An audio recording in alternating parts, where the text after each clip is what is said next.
All right, Larry Krueger here from the Pig and a Pickle Krug Show with a little 49er video, the 3 keys to victory. That's coming up next. But first, Pig and a Pickle, check them out. Emeryville and Corte Madera, they're open 7 days a week from 11 a.m. till 8 p.m. or until they run out. Pig and a Pickle, the best barbecue in all of Northern California. Get the brisket chili. Tell them, say hi to Damon and Mary, and tell them that Larry Krueger sent you. All right, let's talk a little Niners. Niners-Giants go tonight and Thursday Night Football. Niners 10-point favorites, 10.5 in some spots. Giants roll in, probably no Saquon Barkley. Niners are rolling. They're 2-0. This is the home opener.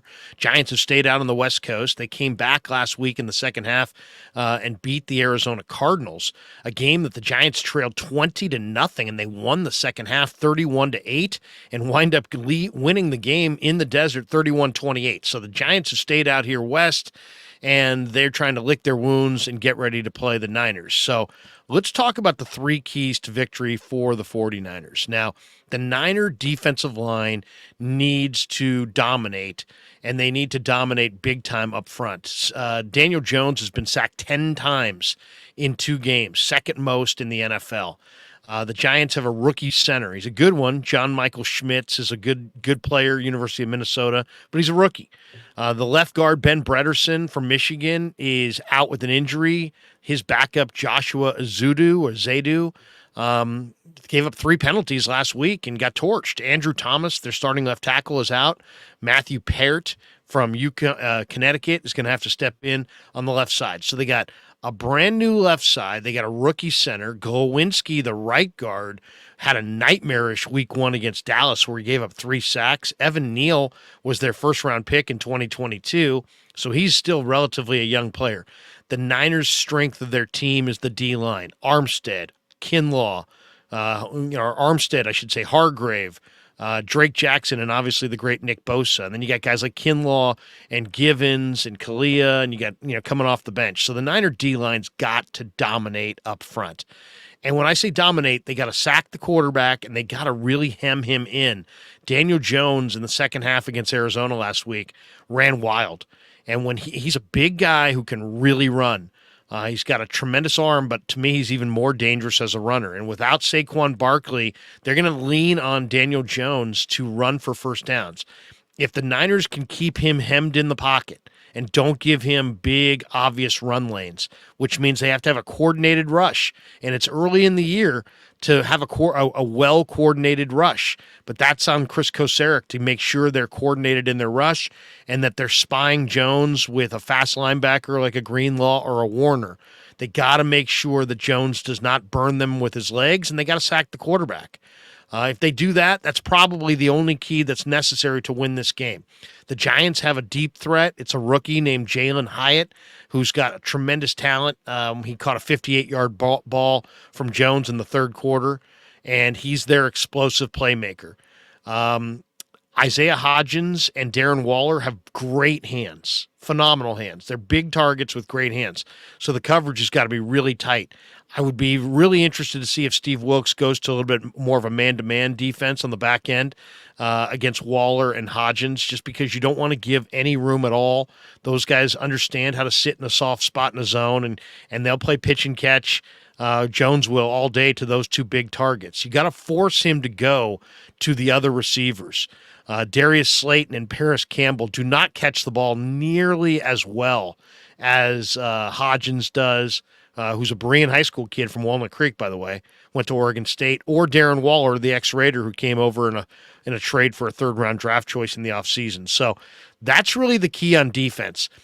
Dominate up front, but keep Jones hemmed in. You cannot give him gigantic running lanes because he'll take them and he'll make big plays out of it.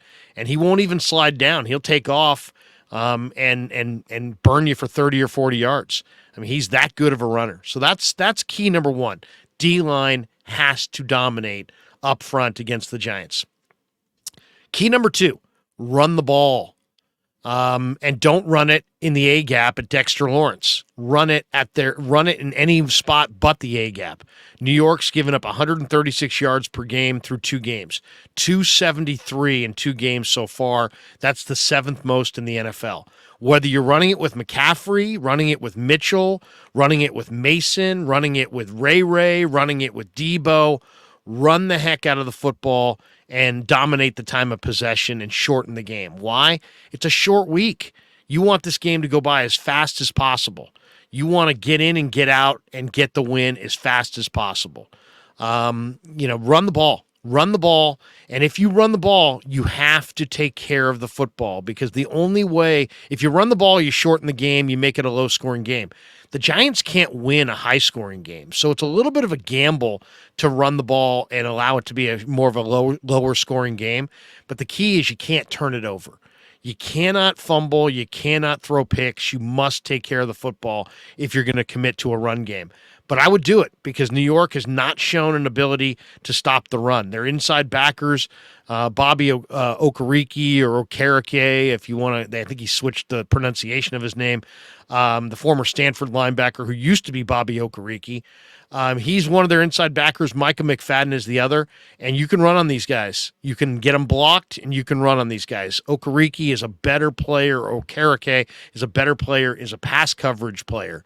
And he's a really good pass coverage linebacker. But if you run right at him, you can bulldoze him, and Micah McFadden is just a guy. So run the football on the Giants. That's key number 2, and don't turn it over.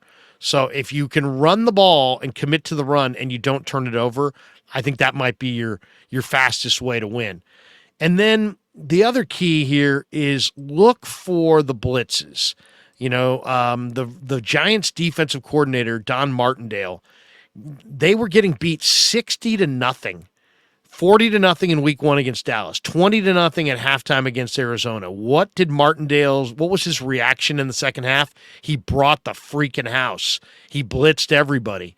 They have a really good player, I think, on the back end. It's Jason Pinnock. Now, I liked Pinnock a lot at Pittsburgh. He was a corner at Pittsburgh. The Giants are playing him at free safety, and they're blitzing him. And he had 3 or 4 blitzes in this last game off the edge, run blitzes that were perfectly timed. Pinnock's going to come in, via run blitz, and you got to make sure that you're ready to stand up to their run blitzes or their blitzes in passing downs. Martindale's going to blitz. The wild card here is Kayvon Thibodeaux. The Giants have 0 sacks in the first 2 games. They were 13th in the NFL in sacks a year ago. So keeping Thibodeaux quiet and not allowing the Giants to bother Brock Purdy via the blitz is going to be absolutely huge. You got to make sure that if they blitz, that you pick up those blitzes. And they are going to blitz because they had a lot of success against Arizona in the second half doing exactly that, bringing the house, whether it be on rundowns or pass downs, creating extra pressure at the line of scrimmage. Now, the other major advantage if the Giants do blitz and some passing downs is that the Niners have a major advantage. Niner receivers against New York Giant defensive backs. Trey Hawkins, their left corner, is a rookie, 6th-round pick. Deonte Banks, their starting right corner, is a rookie. That's right, they're starting rookie corners, and then Adoree Jackson has gotten toasted as well, the nickelback. If there's one major mismatch in this affair, it's Debo and Ayuk if he goes, or Ronnie Bell if he doesn't go, against Deonte Banks and Trey Hawkins. And then you mix in Jawan Jennings, who's going to be in the slot against Adoree Jackson. And Jennings is a big-bodied guy. Throw the ball up for him. Jackson's tiny. He's a very small, fast corner. He can jump routes, but Jennings can make catches on him all day if you throw it up high. So I personally, that I'm looking to exploit Trey Hawkins, Deonte Banks, and Adoree Jackson with my 3 receivers. To me, that's major advantage Niners. Niners have 2 major advantages. The Niner D-line should win against the Giant O-line, and the Niner receivers should be able to win at will against these Giant defensive backs. The key is going to be taking care of the football and being smart with it And, don't take chances. Don't take chances in this game. Possess the football. Don't turn it over, and the 49ers win this thing going away. Now, if you're wagering on the game, I would suggest don't, because we don't know if Ayuk's going to go. And if he doesn't go, it might be a lower scoring game. We don't know if this game's a very difficult game to wager on. Why? Because 10.5, a lot of that's going to be predicated on whether they cover or not, on game plan Kyle Shanahan has offensively. They may go to an extreme ball control game plan, and then that 10.5 may look dicey. If you're gonna bet this game, I would say tease it. Take the 7.5 point teaser and tease this thing down to Niners minus a field goal, and pair it with another game that you like this weekend, maybe Kansas City against the Bears at Arrowhead, and go that route if you're going to wager on this thing. I don't think I would take the 10.5. That to me is risky, but if you tease it, I think it's somewhat of a lock. So there you go. Those are the keys to victory, whether it be for the 49ers or for you wagering. Thanks to Pig and a Pickle for being the title sponsor of The Krug Show. And thanks to all you guys for supporting The Krug Show on YouTube.